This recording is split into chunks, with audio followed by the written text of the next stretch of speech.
بأسماء الحسنى يا خالقنا غفرانا نسألك وأنت الأسمى نأمل عفوا.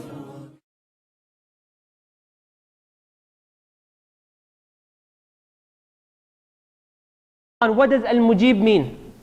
I'll give you two quick meanings. It's a very easy definition. Al-Mujeeb, even the ones that have broken Arabic can understand it. صح? You agree? Al-Mujeeb. Jawibni, we ask a question. Jawibni. Answer. So Al-Mujeeb is the one that answers.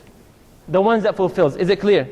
Also, Al-Mujeeb means is the one that inspires you to make supplication, to make dua to Allah.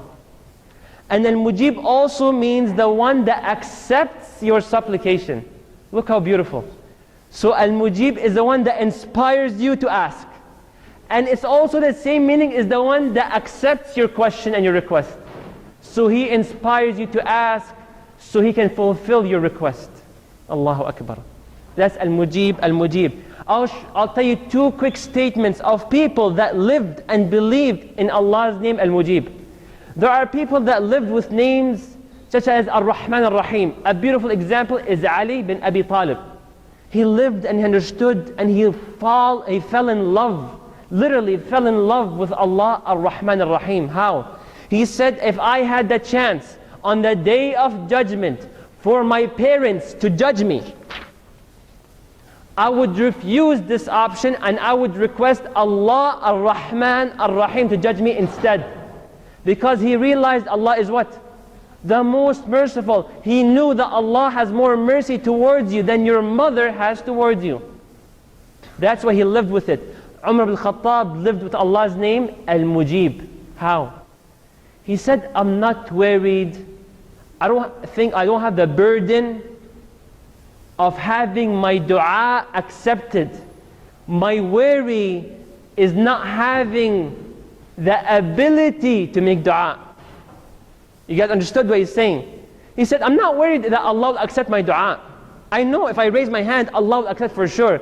But what I am worried about is feeling so lazy to go and make dua.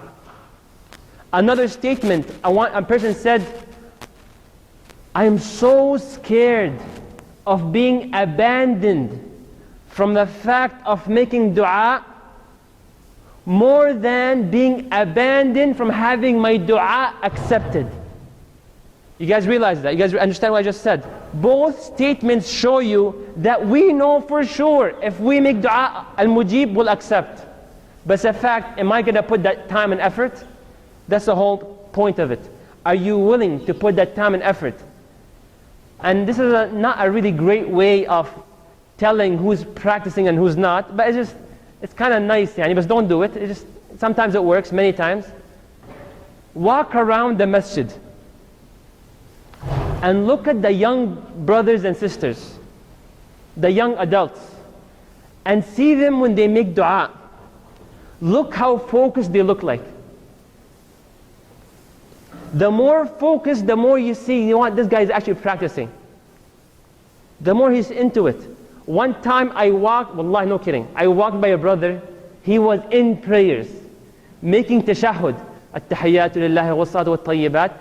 So he was praying the sunnah. So after we done the obligatory prayers, you walk back to the masjid or something, then you leave the door. As I'm leaving, somehow we had eye contact. He was praying at-tahiyyatu lillahi, and we had eye contact. He's like, hey, what's up? He's out. صح?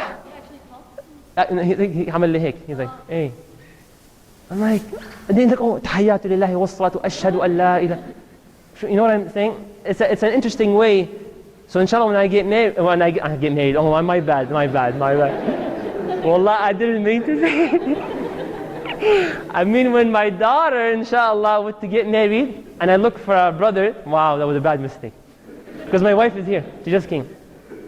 And so then I would look for brothers that make nice, proper dua. Okay? So you guys are too old, so don't think about it. You're still 8 months, So focus on the dua, focus and believe in Allah subhanahu wa ta'ala al-Mujeeb.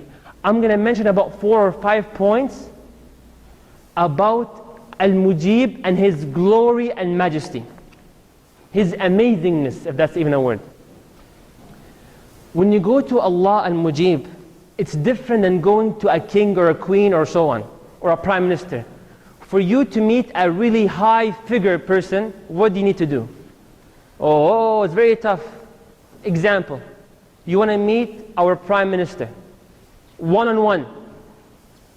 Who think you can do it?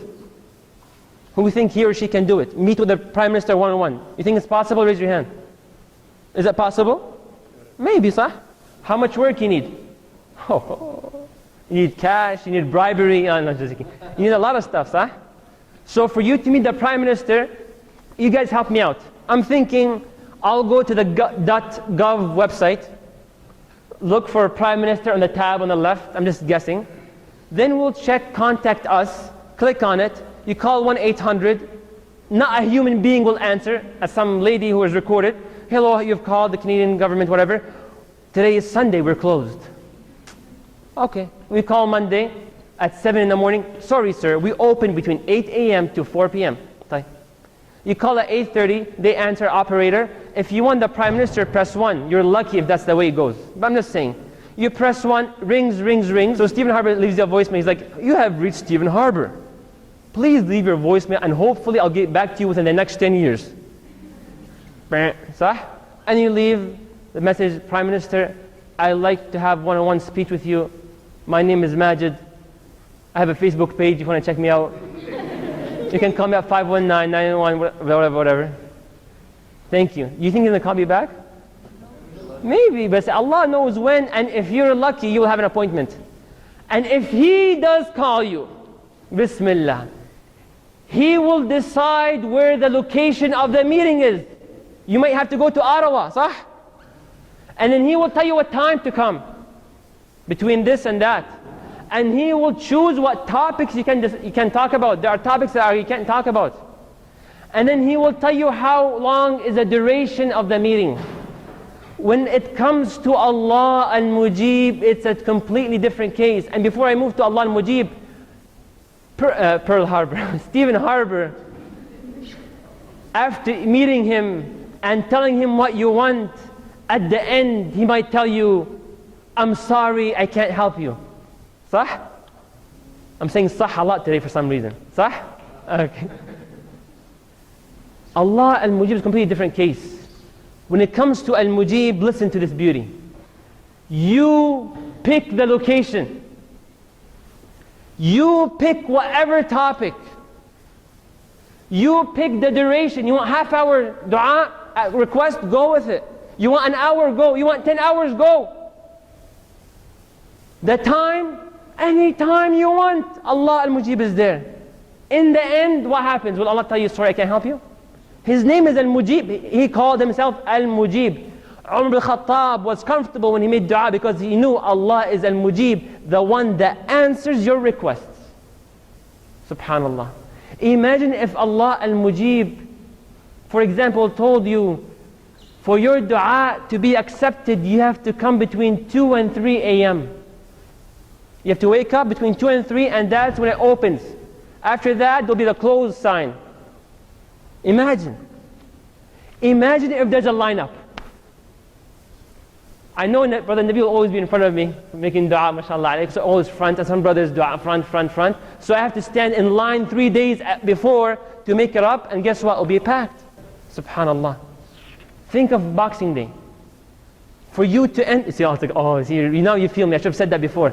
Boxing Day, there's a lineup, you can't enter until one person leaves. When I went to Hajj in 2008, there's something called Tawaf al-Ifada. It's a tawaf which you do within the Hajj period. It was so packed, imagine this.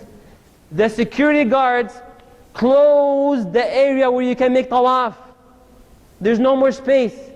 When can I make tawaf? I came from Canada. When one person leaves, they let one person go. And they start going around the Kaaba.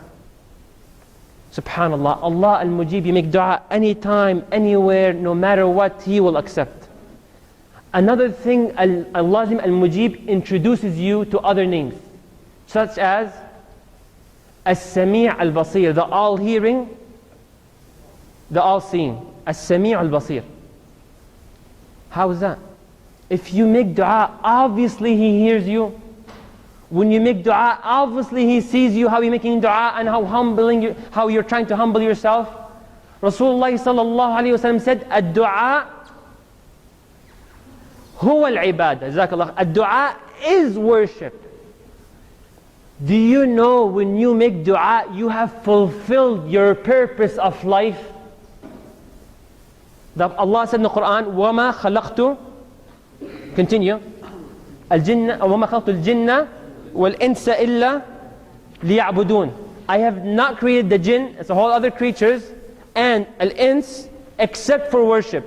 And then the Prophet says, dua is worship. So making dua, you have fulfilled your purpose of life. Subhanallah. And then I'll continue with the verse later on. But just now I'm showing you the glory. As-Sami' al-Basir. Have you ever seen someone making dua, okay? And then another person beside him or her making dua, and you're like, can you please stop? I'm first. Like, seriously, stop. It's starting to bother me. I was here before you, I'm asking Allah to help me out, and then you're asking Him. Stop, please, quiet. Have you ever seen that? Even sounds fun. Did you ever see that? Have you ever seen someone like, I asked for some money, and another person also asked for some money. I am worried Allah will accept from them and not from me. Have you ever heard that before? I heard from this something similar. I have a wedding, and another person has a wedding. They invite Dr. so-and-so, and both weddings are on the same day. One guy said, will he come to my wedding and give me the money? And the other one says, will that doctor come to my wedding and give me the gift? And Mujeeb is completely different. Everyone says the same exact dua, and Allah subhanahu wa ta'ala will fulfill. Subhan al-Mujeeb, glory to al-Mujeeb, the one that when we all raise our hands and ask Allah, our voices do not overlap the others. Subhanallah al-Mujeeb, the one when you ask Him, your voice does not disturb Him. Subhanallah al-Mujeeb, the one when you ask Him, no matter what language it is, He understands and He fulfills. Subhanallah al-Mujeeb.